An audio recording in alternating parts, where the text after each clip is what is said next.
we are going to start chapter number 2 of cost accounting.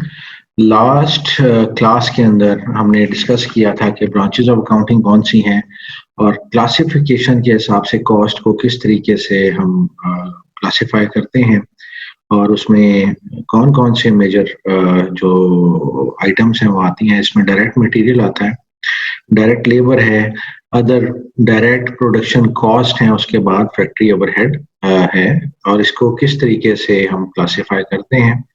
उसके बाद हमने cost के बिहेवियर्स के ऊपर हमने डिस्कशन की थी, जिसमें फिक्स्ड कॉस्ट जो कि पर यूनिट के ऊपर वेरी करती है और इन टोटलिटी ये एक सेम अमाउंट रहती है।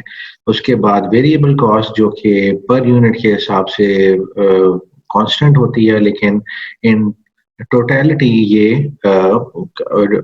इंक्रीज या डिक्रीज करती है। इसके बाद सेमी वेरिएबल कॉस्ट के ऊपर हमने डिस्कशन की थी कि सेमी वेरिएबल कॉस्ट क्या चीज़ है और कुछ इंपॉर्टेंट टर्म्स हम इस क्लास के अंदर डिस्कस करेंगे। कॉस्ट यूनिट क्या होता है, कॉस्ट सेंटर क्या है, revenue centre, profit centre, opportunity cost, investment centres और मुख्तलिफ जो इम्पोर्टेंट टर्म्स है कॉस्ट अकाउंटिंग में जो इस्तेमाल होती हैं, हम उसके ऊपर डिस्कशन करेंगे। इसके अलावा historical cost, standard cost, implicit cost भी हैं।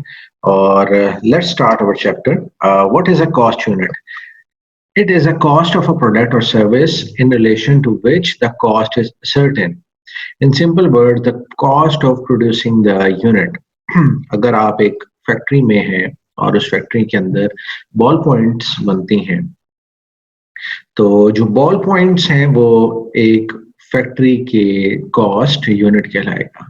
और अगर एक बेवरेजेस इंडस्ट्री के अंदर एक कंपनी है और वो बेवरेजेस बनाती है, तो जो कॉस्ट यूनिट उसका होगा वो उसका प्रोडक्ट होगा जो कि बॉटल है। और इसी तरह फैन मैन्युफैक्चरिंग कंसर्न के लिए फैन उसका जो प्रोडक्ट है वो उसका कॉस्ट यूनिट होगा। मोस्ट प्रोबेबली जिस भी आप कंसर्न में है और वो कोई प्रोडक्ट प्रोड्यूस कर रही है, तो जो प्रोडक्ट वो प्रोड्यूस कर रही है that is a cost unit. इसकी एग्जांपल्स हम देख चुके हैं। नेक्स्ट है जी cost centre.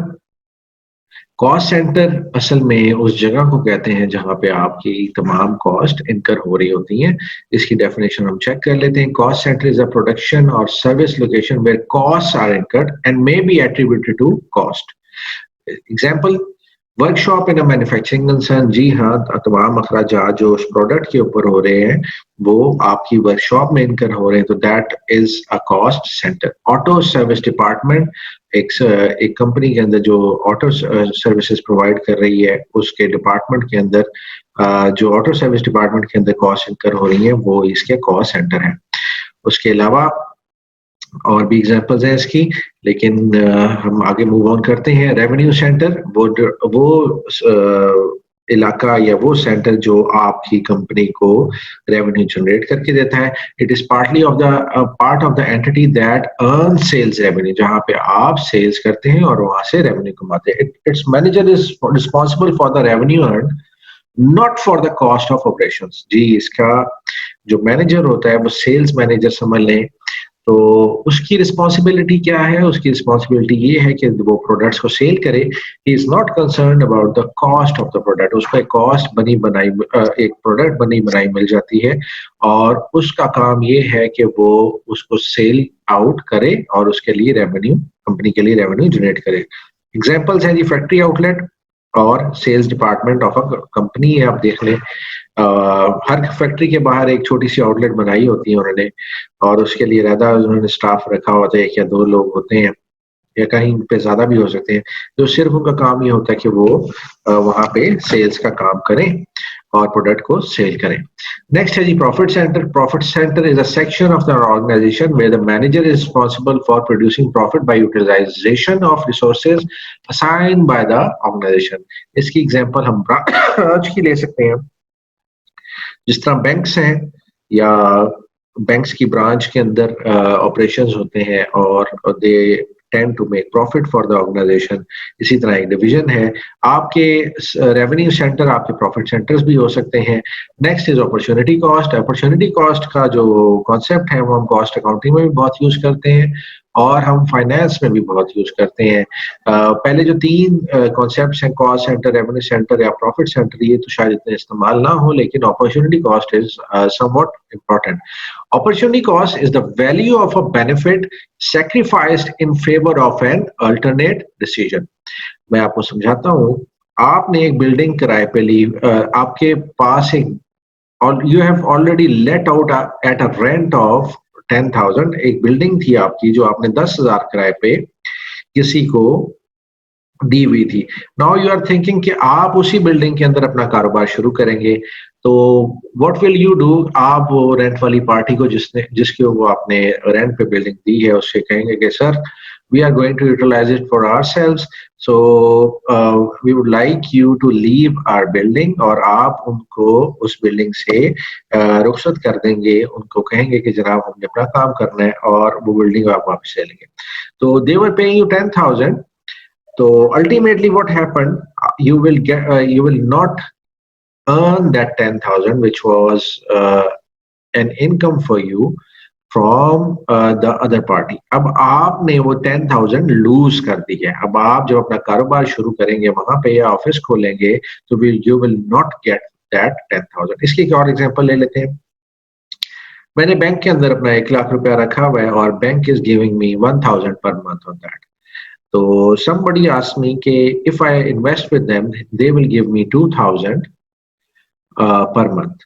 So what will I do? I will definitely take out the money from the bank and invest with those people. जब मैं वो 1,000 रुपया बैंक से निकाल के उनको दे रहा हूँ, कि मुझे 2,000 रुपया मिलेगा उसके ऊपर, तो what am I sacrificing? Actually मैं जो 1,000 रुपया बैंक से ले रहा था, वो मैं सेक्रीफाइस कर रहा हूँ, और मुझे अल्टीमेटली प्रॉफिट कितना हो रहा है? मुझे 1,000 का प्रॉफिट हो रहा है, जो कि पहले मैंने 1,000 सेक्रीफाइस किया और उसके ऊपर 1,000 रुपया और मिला, तो मिलके ये दोनों 2,000 बनते। तो अपॉर्चुनिटी कॉस्ट ये है कि आप एक चीज को सेक्रीफाइस करें in favour of an other alternate. Next है जी investment centre. Investment centre is a segment where which is a profit center where the manager has a responsibility for making capital investment decisions. Capital investment decision का मतलब ये होता है कि जो आपने सरमाया अपना किस जगह पे इन्वेस्ट करना है। ऑब्वियसली ये एक डिसीजन मेकिंग का प्रोसेस है, और आपके पास डिफरेंट ऑप्शंस आते हैं। You have to take into consideration the opportunity cost as well, और आप फिर जहाँ पे पैसा इन्वेस्ट करते हैं उसका रिटर्न बहुत बेहतर और अच्छा होना चाहिए। तो you make a decision in an investment centre. इसकी एग्जांपल एक ब्रांच और एक डिवीजन भी हो सकती है। अब आप देख रहे हैं कि बहुत सी चीजें ओवरलैप कर रही हैं। प्रॉफिट सेंटर और इन्वेस्टमेंट सेंटर की एग्जांपल एक तरह की है, तो दोनों में ये दोनों ऑपरेशंस हो सकते हैं। अब रेलेवेंट कॉस्ट एक नया कॉन्सेप्ट है। रेलेवेंट कॉस्ट भी काफी ज्यादा इस्तेमाल होगा कॉस्ट अकाउंटिंग के अंदर, और फाइनेंस के अंदर भी ये इस्तेमाल होता है। तो let's see what is relevant cost. Relevant cost is the change with a change in decision. These are future costs that affect the current decision. Example ले लेते हैं, variable cost, fixed cost with change within an alternate, या opportunity cost. इसकी example के अंदर opportunity cost भी शामिल होती है। अच्छा, अब जिस तरीके से मैंने आपको समझाया, मुझे समझ लग गई है कि आपको बिल्कुल समझ नहीं आया कि रेलेवेंट कॉस्ट क्या है। रेलिवेंट कॉस्ट एक ऐसी कॉस्ट है जो कि आप कोई नया डिसीजन लेते हैं, तो उसकी वजह से वो कॉस्ट जो है आपको नई इनकर करनी पड़ती है, या आपको नए डिसीजन की वजह से नई कॉस्ट आपको पे ऑफ करनी पड़ती है। सपोज मैं सोचता हूं कि आई वांट टू इन्वेस्ट, मैंने अपनी प्रोडक्शन कैपेसिटी बढ़ानी है, और मैं अभी 1,000 प्रोडक्ट्स बना रहा हूं, तो मुझे 2,000 प्रोडक्ट्स बनानी है। तो व्हाट कैन आई डू? मैं अपने प्रोडक्शन कैपेसिटी कैसे बढ़ा सकता हूँ?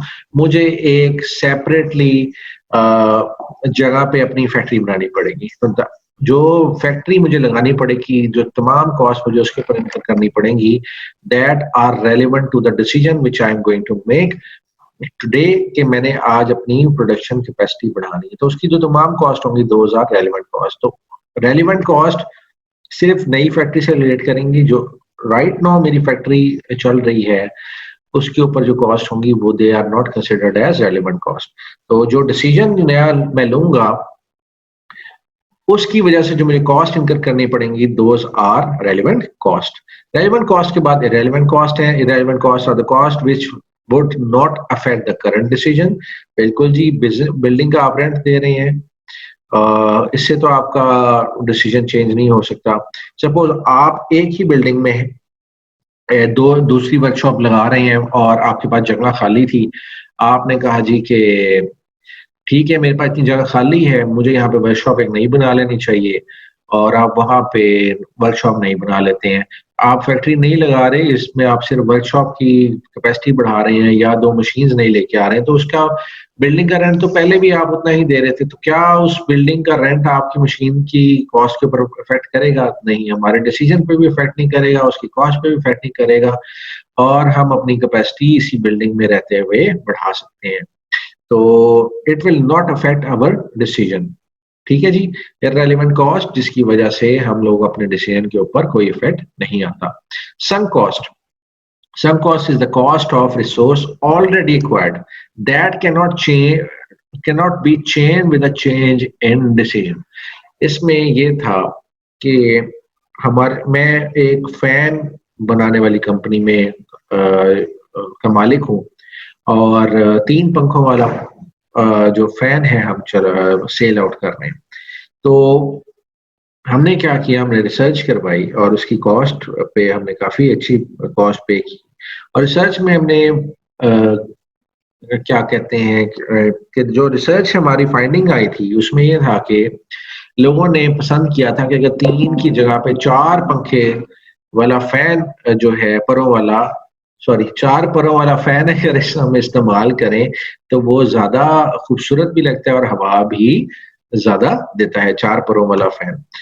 तो अब मैं अगर स्टिक करता हूं अपने करंट डिसीजन पे कि मैं 3 परों वाला फैन ही इस्तेमाल करूंगा, तो जो कॉस्ट मैंने रिसर्च के ऊपर खर्च की है वो इररेलेवेंट, या सॉरी वो कॉस्ट हो जाएगी संक कॉस्ट, कि उस रिसर्च की वजह से मैं या तो अपने करंट डिसीजन पे हूं या तो मैं नया डिसीजन अडॉप्ट भी करता हूं, तो वो that becomes a sunk cost. तो आर्किटेक्ट की अगर आपने कंसल्टेशन फीस दी है तो वो that is also a sunk cost. Next है जी प्रोडक्ट की cost. Product cost is a cost that is incurred in producing goods and services. अगर आपने कोई गुड्स या सर्विसेज प्रोवाइड की है और उसको बनाने में आपने को खर्चा किया है, that is the product cost. Example है जी direct material, direct labour and factory overhead. अगर आप कोई चीज प्रोड्यूस कर रहे हैं तो उसके ऊपर जो खर्चा है आपका डायरेक्ट मटेरियल, डायरेक्ट लेबर और फैक्ट्री ओवरहेड का है, that is directly included into your product cost. Period cost इसके बाद एक और कॉन्सेप्ट है, the cost which are not related to production and are match against on a time basis are period cost. तो जो cost जो कि directly production से रिलेटेड नहीं है लेकिन हमारे उस टाइम ड्यूरेशन के अंदर हम लोग उसको इनकर कर रहे हैं जब वो प्रोडक्ट्स बन रही हैं और सेल हो रही हैं, तो those are considered as period cost. ये these cost can not be traced back directly to the product. आपकी प्रोडक्ट जो आपने बनाई है उसके ऊपर डायरेक्टली आप इसको लेके नहीं जा सकते। इसकी एग्जांपल देख लेते हैं। इसकी example selling and administrative expenses हैं, जो कि हम जब इनकम स्टेटमेंट बनाते हैं तो हम इनडायरेक्ट कॉस्ट के अंदर इसको ट्रीट करते हैं। These are the expenses which are incurred during period से एग्जांपल हम लेते हैं 1 ईयर का tenure, that is an accounting period.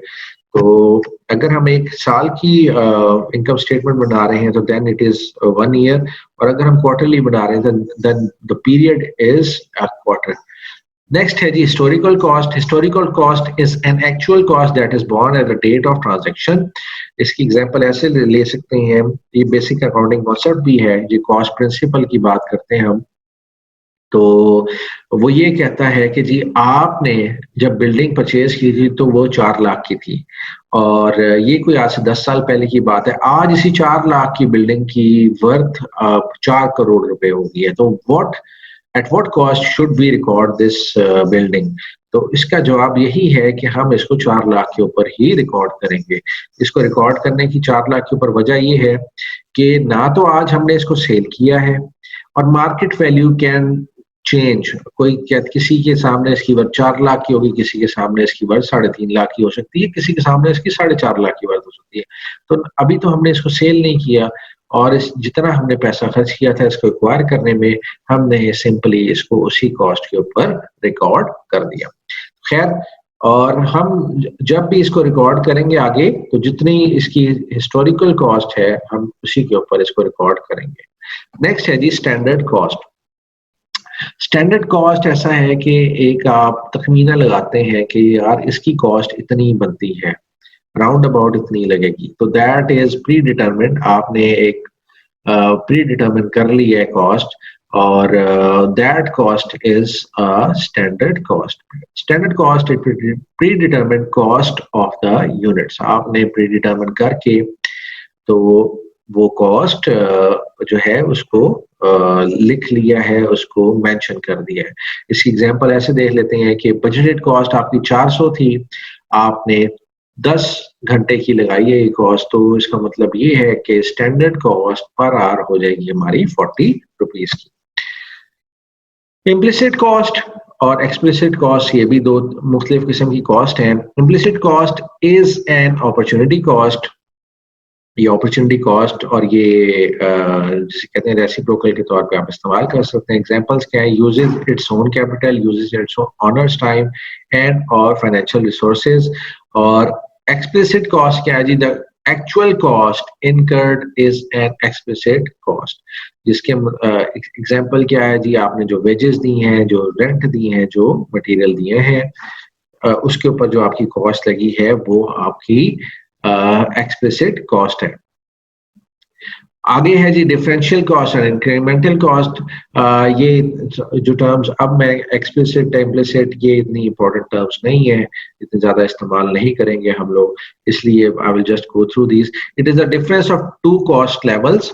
अगर आप 1000 यूनिट्स प्रोडक्ट्स बनाते हैं तो आपकी कॉस्ट आती है 15,000, तो that is a cost at producing 1000 units. और अगर आप 3000 यूनिट्स प्रोड्यूस करते हैं तो उसकी कॉस्ट आती है 60,000।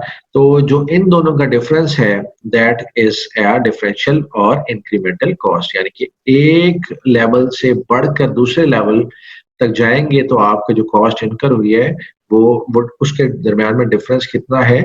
और marginal cost is the cost of every next unit you produce. ये इकोनॉमिक से आया है कॉन्सेप्ट, तो ये आपको वेरिएबल कॉस्ट भी कह सकते हैं इसको, मार्जिनल कॉस्ट को। नेक्स्ट है जी कॉस्ट एक्यूमुलेशन। और कॉस्ट एक्यूमुलेशन के दो प्रोसेसेस हैं, और दो हम उसको सेट्स में डिवाइड कर सकते हैं। Cost accumulation are the various ways in which the information in a set of cost account can be aggregated to produce reports. इसके जरिए हम रिपोर्ट्स बनाते हैं। One is process costing and one is job order costing. Process costing का मतलब ये है कि आपकी जो प्रोडक्शन है वो एक प्रोसेस के जरिए हो रही है, और आप उसके प्रोसेसेस के अंदर आप उसके डिपार्टमेंटल वाइज या जिस तरीके से उसकी प्रोडक्शन कैरी हो रही है स्टेजेस के अंदर, हर स्टेज पे आप उसकी प्रोडक्शन की कॉस्ट जो है वो एक्यूमुलेट करते हैं और उसको कैलकुलेट करते हैं, and then you mention it. Job order costing का मतलब ये है कि आपको डिफरेंट जॉब्स आती हैं और आप हर जॉब के हिसाब से उसकी कॉस्टिंग अलग-अलग निकालते हैं। प्रोसेस कॉस्टिंग की जो डेफिनेशन दी है वो हम देख लेते हैं। It is a method of cost accounting applied to production carried out by a series of chemical or operational stages or processes.